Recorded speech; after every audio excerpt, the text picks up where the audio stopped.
Hello student, आशु कुमार जी के channel में आपका फिर स्वागत है। तो आज हम सीखेंगे ऑक्सीडेशन और रिडक्शन। पिछली कक्षाओं में हमने तत्वों का मिलना, एलिमेंट कैसे फॉर्मेट होते हैं वो सीखा था, और हमने कुछ इंपॉर्टेंट रिएक्शन जैसे विस्थापन अभिक्रिया इन सभी को पूरा कर लिया था। तो आज मैं आप लोगों को सिखाऊंगा कि ऑक्सीडेशन और रिडक्शन क्या है, और इसमें कुछ बच्चों को बहुत समस्या होती है। तो देखिए दोस्तों, सबसे पहले हम ऑक्सीडेशन की बात करते हैं। तो आज का जो हमारा टॉपिक है वो ऑक्सीडेशन और रिडक्शन है, इसे ही हम बेहतर तरीके से समझेंगे। तो सबसे पहले हमारा जो है ऑक्सीडेशन है। तो ऑक्सीडेशन को हम हिंदी में देखें तो उपचयन कहते हैं। तो उपचयन में क्या होता है, जब किसी पदार्थ में ऑक्सीजन का जुड़ना, जब यह किसी भी एलिमेंट में, इन एनी एलिमेंट जो ऐड द ऑक्सीजन, जब किसी भी पदार्थ में ऑक्सीजन का जुड़ना या हाइड्रोजन का निकलना या इलेक्ट्रॉन का खोना, ये तीन कंडीशन होती है, तभी आपका ऑक्सीडेशन होता है या उपचयन होता है। ठीक है, तो इसे हिंदी में उपचयन कहते हैं। और रिडक्शन आपका क्या होता है, रिडक्शन में हिंदी में अपचयन कहते हैं इसको। किसी पदार्थ में हाइड्रोजन का जुड़ना, इसमें ऑक्सीजन जुड़ता है और इसमें हाइड्रोजन जुड़ता है, और ऑक्सीजन बाहर निकलता है, इसमें ऑक्सीजन निकल जुड़ता है और इसमें बाहर निकलता है, और इसमें इलेक्ट्रॉन हमेशा जुड़ेगा। तो ये आपका क्या होता है, ये आपका रिडक्शन होता है। ठीक है, तो जैसे हम इसको किसी भी एग्जांपल से समझ सकते हैं। हम आपको हैंड रिटन नोट्स भी देंगे, और उससे आप अपने नोट्स तैयार कर सकते हैं। पर जो मेन पर्पस होता है वो होता है कि आपको कंसेप्ट समझ में आना चाहिए। इसके लिए मैं आपको सबसे पहले एक रिएक्शन समझाता हूँ कि ऑक्सीजन का जुड़ना कैसे होगा। इसमें सबसे जो मोस्ट इम्पोर्टेंट रिएक्शन होती है, जो आपकी एनसीईआरटी बुक में भी दी गई है, वो है आपकी कॉपर की रिएक्शन। तो जब आप कॉपर ऑक्साइड को हाइड्रोजन के साथ गर्म करते हैं, तो उसमें जो होता है कॉपर का जो है आपका रिडक्शन हो जाता है, और हाइड्रोजन का जो है ऑक्सीडेशन हो जाता है। तो सबसे पहले हम जो ये रिएक्शन है आपको बताते हैं। तो देखिए कैसे है। तो हम इसमें जो है CuO लेंगे, कॉपर ऑक्साइड। कॉपर ऑक्साइड को जब हम रिएक्शन करवाएंगे या इसकी अभिक्रिया करवाएंगे हाइड्रोजन के साथ, और हम इसको हीट देंगे। जब हम इसको थोड़ा हीट करेंगे, ये हीट का साइन है, या आप ऐसे भी लिख सकते हैं HEAT, हीट। जब हम इसको हीट करेंगे तो जो आपका कॉपर है, देखिए यहाँ पर कॉपर के पास क्या है, ऑक्सीजन। तो फिलहाल तो यहाँ पर इसका ऑक्सीडेशन हो रहा है, लेकिन जब ये इसके साथ हाइड्रोजन के साथ रिएक्ट करेगा, तो आप जो है आपका कॉपर जो है आपका अलग हो जाएगा, और आपका जो H2 है ये आपका ऑक्सीजन ले लेगा। तो यहाँ पर H2O यानी आपका वाटर बन जाएगा, जल बन जाएगा। तो आपका कॉपर अलग हो गया, जल अलग हो गया। तो यहाँ कॉपर ऑक्साइड से जो ये कॉपर बना है, यहाँ पर जो है आपका, ये आपका क्या हुआ है, ये आपका रिडक्शन हुआ है। ये आपका क्या हुआ है, रिडक्शन। और जो रिडक्शन यानी आपका जो है अपचयन हुआ है। लेकिन हाइड्रोजन का क्या हुआ है, हाइड्रोजन में यहाँ पे आपका ऑक्सीजन जुड़ा है।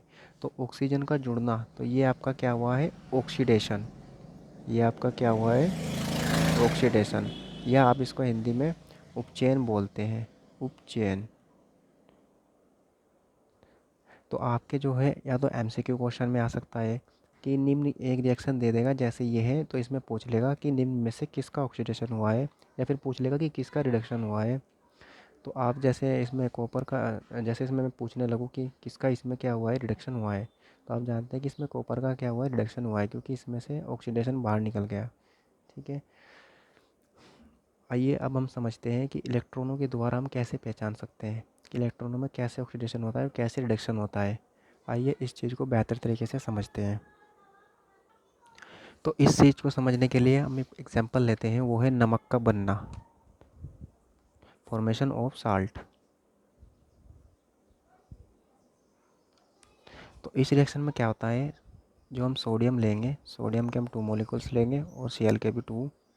तो यहाँ पर क्या होगा, जब हम इन दोनों की रिएक्शन करवाएंगे, तो आप अच्छी तरह से जानते हैं कि Na के पास हमेशा एक पॉजिटिव साइन होता है। वो पॉजिटिव साइन क्यों होता है, क्योंकि इसका जो एटॉमिक नंबर होता है, परमाणु क्रमांक, वो 11 होता है।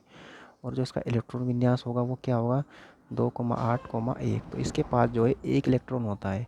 लेकिन Cl के पास क्या होता है, तो Cl का जो एटॉमिक नंबर होता है या उसका परमाणु क्रमांक जो होता है, हमने जो सबसे फर्स्ट क्लास डाली थी उसमें हमने लिस्ट आपके लिए अपलोड की थी, उसे एक बार ज़रूर देख लीजिए, उसे अच्छी तरह से याद कर लीजिए, क्योंकि जब तक आपको उसका पता नहीं होगा तो आपके जो केमिस्ट्री समझने में आपको दिक्कत होगी। तो इसका एटॉमिक जो नंबर होता है वो 17 होता है। और 17 का इलेक्ट्रॉन विन्यास 2, 8 और 7। देखिए जो क्लोरीन है आपका हैलोजन ग्रुप का जो है एलिमेंट है, तो ये क्या है, हमेशा इसमें जो है 8 इलेक्ट्रॉन कंप्लीट करने होते हैं, तो इसके पास 7 है और इसके पास 1 है। अगर ये अपने 8 इलेक्ट्रॉन कंप्लीट करेगा तो इसे लगभग 7 इलेक्ट्रॉन चाहिए, लेकिन अगर इसे 8 पूरे करने तो इसे 1 ही चाहिए। तो इसलिए जो क्लोरीन होगा वो इससे 1 ले लेगा, 1 इलेक्ट्रॉन लेगा और अपना जो है ऑक्टेट पूरा करेगा। तो इसीलिए सोडियम जो है यहाँ पर डोनर है और जो क्लोरीन है वो आपका यहाँ पर गेनर है। तो इसलिए सोडियम जब यहाँ से 1 इलेक्ट्रॉन इसको डोनेट करेगा तो आपका 2Na और क्लोरीन इससे लेगा, यानी कि ये आपका गेनर है, तो ये आपका नमक बन जाएगा। Cl एक नेगेटिव और ये आपका एक पॉजिटिव। तो यहाँ पर क्या हुआ है, यहाँ पर सोडियम ने इलेक्ट्रॉन को डोनेट किया है, यानी इस डेफिनेशन में अगर आप देखें तो इलेक्ट्रॉन का जुड़ना। तो यहाँ पर जो है सोडियम का क्या हुआ है, क्योंकि सोडियम ने 1 इलेक्ट्रॉन क्या किया है यहाँ पर डोनेट किया है, किसको, क्लोरीन के लिए। तो जो सोडियम होगा, तो सोडियम के लिए यहाँ पर क्या हो गया, सोडियम के लिए यहाँ पर आपका रिडक्शन हुआ है, लेकिन सोडियम के लिए आपका ऑक्सीडेशन हुआ है और क्लोरीन के लिए क्या हुआ है, यहाँ पर रिडक्शन हुआ है। तो सोडियम के लिए यहाँ पर क्या हुआ है, क्योंकि सोडियम ने 1 इलेक्ट्रॉन दिया है जब तो इस पर पॉजिटिव साइन आएगा, क्योंकि ये डोनेटर है, क्योंकि ये अमीर व्यक्ति है तो इसलिए इस पर पॉजिटिव साइन आएगा। तो इसने क्या किया है, इलेक्ट्रॉन, ये आपका इलेक्ट्रॉन डोनर है और ये आपका क्या है, इलेक्ट्रॉन, ये आपका इलेक्ट्रॉन गेनर है। यानी यहाँ पर इलेक्ट्रॉन जुड़ा है और यहाँ पर इलेक्ट्रॉन खोया है। तो इसलिए आपका जो ये है आपका ऑक्सीजन वाला आपका ऑक्सीडेशन हो जाएगा और क्लोरीन वाला आपका रिडक्शन हो जाएगा। तो ये था इसका कंसेप्ट। आइए अब हम आपको जो है आपको पेपर में कैसे लिखना है और कैसे लिखना है ये आपको बताते हैं। चलिए हम अब आपको अपनी नोट्स बुक में से कुछ पढ़ाते हैं। तो देखिए यहाँ पर इनकी जो है डेफिनेशन और परिभाषा दी गई है। सबसे पहले आपका क्या है, अपचेन। तो वह रासायनिक अभिक्रिया जिसमें ऑक्सीजन का ह्रास होता है। ह्रास का मतलब है कि ऑक्सीजन अलग हो रहा है, तो उसे क्या कहते हैं, अपचेन अभिक्रिया कहते हैं। ये आप अपने नोट्स में लिख लीजिए जिससे आपके नोट्स बन जाए और अच्छी तरह से रिवाइज हो सके, कि बोर्ड में जो है आपके नोट्स जब बनेंगे तब आप याद करेंगे तो तभी आप लिख पाएंगे। तो आप अच्छी तरह से देख सकते हैं कि यहाँ पर से जो जिंक ऑक्साइड है, यहाँ पर से ऑक्सीजन बाहर निकल गया, कॉपर के साथ चले गया। तो यहाँ पर जिंक का क्या हुआ है, जिंक का आपका यहाँ रिडक्शन हुआ है, लेकिन कार्बन का यहाँ पर क्या हुआ है, कार्बन का आपका ऑक्सीडेशन हुआ है।